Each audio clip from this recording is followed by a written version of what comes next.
बिस्मिल्लाहिर्रहमानिर्रहीम अस्सलाम वालेकुम dear students. First year physics के लेक्चर्स को कंटिन्यू करते हैं। फर्स्ट लेक्चर जो हमारा था उसमें मैंने आप लोगों को फर्स्ट ईयर की फ़िज़िक्स के चैप्टर्स को इंट्रोड्यूस करवाया था। इसके अलावा असेसमेंट स्कीम जो हमारी लेटेस्ट 2020 की है वो आपके साथ डिस्कस की थी। आज हम फिज़िक्स के सेकंड चैप्टर से अपना स्टार्ट लेते हैं। हमारे पास फिज़िक्स का चैप्टर नंबर 2 जो है उसका टाइटल है vectors and equilibrium. Vectors and equilibrium. तो गाइज वेक्टर्स एंड एक्विलिब्रियम को हम सेकेंडली डिस्कस करेंगे। फर्स्टली हम वेक्टर्स को डिस्कस करेंगे, लेकिन वेक्टर्स को डिस्कस करने से पहले फर्स्ट ऑफ ऑल हमें जिस चीज़ के बारे में इल्म होना चाहिए, पता होना चाहिए, वो है फिज़िकल क्वांटिटी क्या होती है। फिज़िकल क्वांटिटी क्या होती है।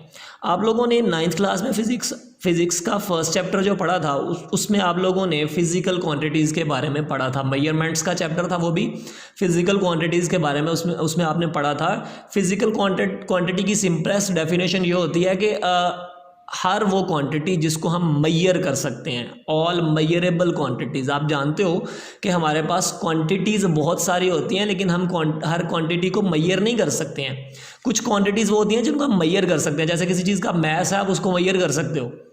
किसी चीज़ का वॉल्यूम है, आप मैयर कर सकते हो। वेट है, आप उनको मैयर कर सकते हो। वेलोसिटी है, आप उनको मैयर कर सकते हो। सो मैस, वेट, टाइम, ये सारी की सारी एटसेट्रा सारी क्वांटिटीज़ वो हैं जिनको हम लोग मैयर कर सकते हैं। तो सारी की सारी मैयरेबल क्वांटिटीज़ जो हैं इनको हम लोग फिज़िकल क्वांटिटीज़ बोलते हैं। इसके अलावा डेफिनेटली ऐसी क्वांटिटीज़ भी हैं जिनको मैयर नहीं कर सकते। सिंपल वैसे ये एग्जांपल थोड़ी हट के है कि अगर कोई बंदा झूठ बोलता है तो झूठ बोलने की क्वांटिटी भी हो सकती है ना, कि बहुत ज़्यादा बोलता है या बहुत कम बोलता है, लेकिन उसको मैयर नहीं कर सकते हैं। ऐसी बहुत सारी क्वांटिटीज़ होती हैं कि जिसको हम मैयर नहीं कर सकते। तो मैयरेबल क्वांटिटीज़ जो हैं उनको हम फिज़िकल क्वांटिटीज़ बोलते हैं। अब फिज़िकल क्वांटिटीज़ को अगर हम लोग जो है वो क्लासिफाई करें हमारे इस चैप्टर के हवाले से, तो इसमें से फिज़िकल क्वांटिटी में से कुछ वो होती हैं जो वेक्टर क्वांटिटीज़ होती हैं, और कुछ वो क्वांटिटीज़ होती हैं जिनको हम स्केलर क्वांटिटीज़ बोलते हैं। और इन क्वांटिटीज़ में से डेफिनेटली वेक्टर क्वांटिटीज़ को हमने जो है फोकस करना है इस चैप्टर में। लेकिन उससे पहले हम लोग स्केलर क्वांटिटीज़ का भी हमें पता होना चाहिए, इसको भी डिस्कस कर लेते हैं। स्केलर क्वांटिटीज़ क्या होती हैं। अब देखें, जब भी आप किसी क्वांटिटी को मैयर करते हो तो डेफिनेटली आपको उस क्वांटिटी की कोई ना कोई वैल्यू मिलती है, न्यूमेरिकल वैल्यू, और उसके साथ साथ कोई ना कोई सुटेबल यूनिट होता है। फॉर एग्जांपल, आप किसी चीज़ का मैस मैयर करते हो तो आप जानते हो कि उसके मैस में अगर आपने मैस मैयर किया है तो फॉर एग्जांपल एक उसकी न्यूमेरिकल वैल्यू होती है 20, और उसके साथ आप लोग सुटेबल यूनिट यूज़ करते हो केजी, किलोग्राम्स और ग्राम्स और मिलीग्राम्स और वट जो भी उसका यूनिट हो सकता है। अब अगर आपने एक चीज़ का मैस मैयर किया है, उसके साथ ये जो चीज़ आ रही है ना, ये उसकी न्यूमेरिकल वैल्यू है।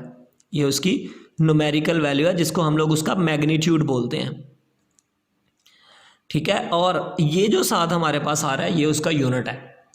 तो कोई भी फिजिकल क्वांटिटी है तो उसके लिए एक उसका मैग्नीट्यूड, उसकी न्यूमेरिकल वैल्यू और उसके साथ सुटेबल यूनिट का होना ज़रूरी है। अब जो स्केलर क्वांटिटी होती है ना जी, ये वो क्वांटिटी होती है कि जिसकी न्यूमेरिकल वैल्यू यानी उसका मैग्नीट्यूड और उसके साथ जस्ट यूनिट अगर आप बता दें, न्यूमेरिकल वैल्यू, मैग्नीट्यूड यानी और उसका यूनिट अगर आप बता दो तो वो कंप्लीटली डिस्क्राइब हो जाएगी। यानी दूसरे लफ्ज़ों में आपको उसके साथ उसकी डायरेक्शन बताने की ज़रूरत नहीं होती है।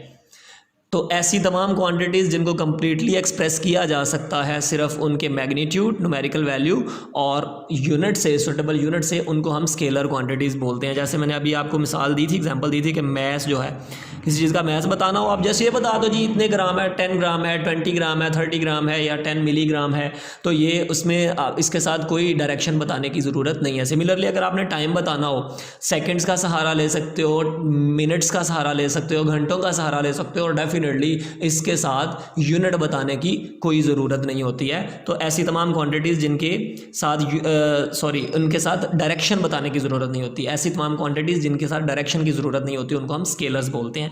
अब कमिंग टूवर्ड वेक्टर क्वांटिटीज़, तो वेक्टर क्वांटिटीज़ वो होती हैं कि जिनके साथ न्यूमेरिकल वैल्यू, उनका यूनिट और यूनिट के साथ साथ डायरेक्शन बताना भी लाजमी होता है, ज़रूरी होता है। यानी उनकी कंप्लीट डिस्क्रिप्शन, इस बात के ऊपर फोकस करें कि उन क्वांटिटीज़ की कंप्लीट डिस्क्रिप्शन, मुकम्मल तौर पे वजाहत तभी हो सकती है जब उनकी न्यूमेरिकल वैल्यू, उनका यूनिट और इसके साथ साथ उसकी डायरेक्शन बताई जाए। फॉर एग्जांपल, आपके पास कोई ब्लॉक है, इस ब्लॉक के ऊपर अगर आप फोर्स लगा रहे हो तो आप जानते हो कि फोर्स की कुछ ना कुछ क्वांटिटी होती है और फोर्स का यूनिट आप लोगों ने 9th क्लास में पढ़ा हुआ है, न्यूटन होता है। जैसे कि फॉर एग्जांपल मेरे पास ये ब्लॉक पड़ा हुआ है, मैं इसके ऊपर फोर्स लगा रहा हूँ 10 न्यूटन्स की। अब आपको कंप्लीटली जानने के लिए ना कि ये ब्लॉक किस डायरेक्शन में मूव करेगा under the effect of the force, यानी जब इसके ऊपर फोर्स लगाएंगे तो किस डायरेक्शन में मूव करेगा, तो आपको 3 चीज़ों के बारे में बताना पड़ेगा। यानी एक तो फोर्स कितनी लगाई है आपने, डेफिनेटली साथ उसका यूनिट आपको बताना पड़ेगा, और थर्डली आपको ये बताना पड़ेगा कि ये फोर्स किस डायरेक्शन में लगाई गई है।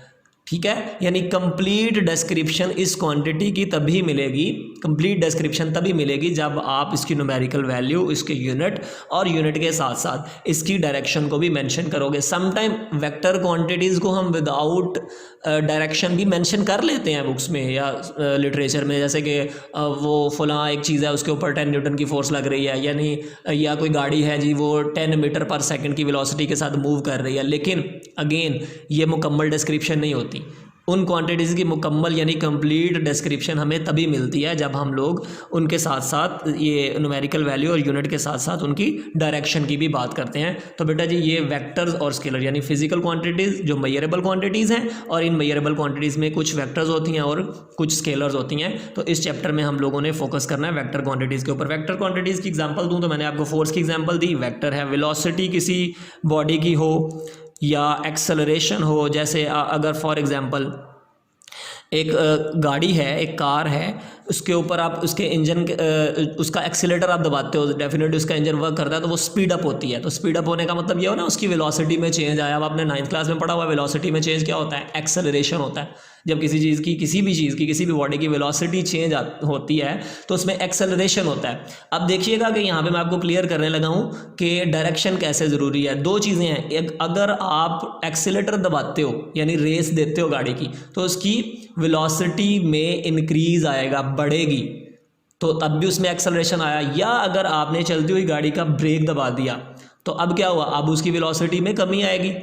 अब दोनों सूरतों में बॉडी में एक्सेलरेशन आया है, लेकिन डेफिनेटली दोनों सूरतों में बॉडी के एक्सेलरेशन की जो डायरेक्शन है वो डिफरेंट है। एक केस में, पहले केस में जब वेलोसिटी में इजाफा हुआ तो तब वेलोसिटी की डायरेक्शन में ही एक्सेलरेशन आया, लेकिन दूसरे केस में जब आप लोगों ने ब्रेक दबाई, गाड़ी को रोकने की कोशिश की, तो इस केस में जो बॉडी का एक्सेलरेशन आया ना वो ऑपोजिट डायरेक्शन में आया, वेलोसिटी के ऑपोजिट डायरेक्शन में।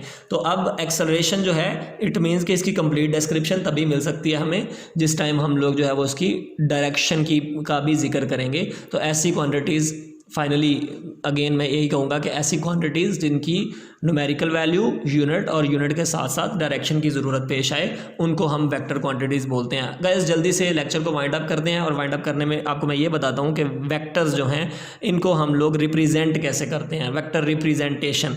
तो देखें जी, वेक्टर रिप्रेजेंटेशन जो है, वेक्टर रिप्रेजेंटेशन ये एक तो ग्राफिकल होती है, ग्राफिकली हम वेक्टर को कैसे रिप्रेजेंट करते हैं, और सेकेंडली ये है कि हम लोग जो है वो इसको रिटन फॉर्म में जब वेक्टर को राइट करते हैं सिंबॉलिक फॉर्म में तो किस तरह से रिप्रेजेंट करते हैं, graphical form and symbolic form.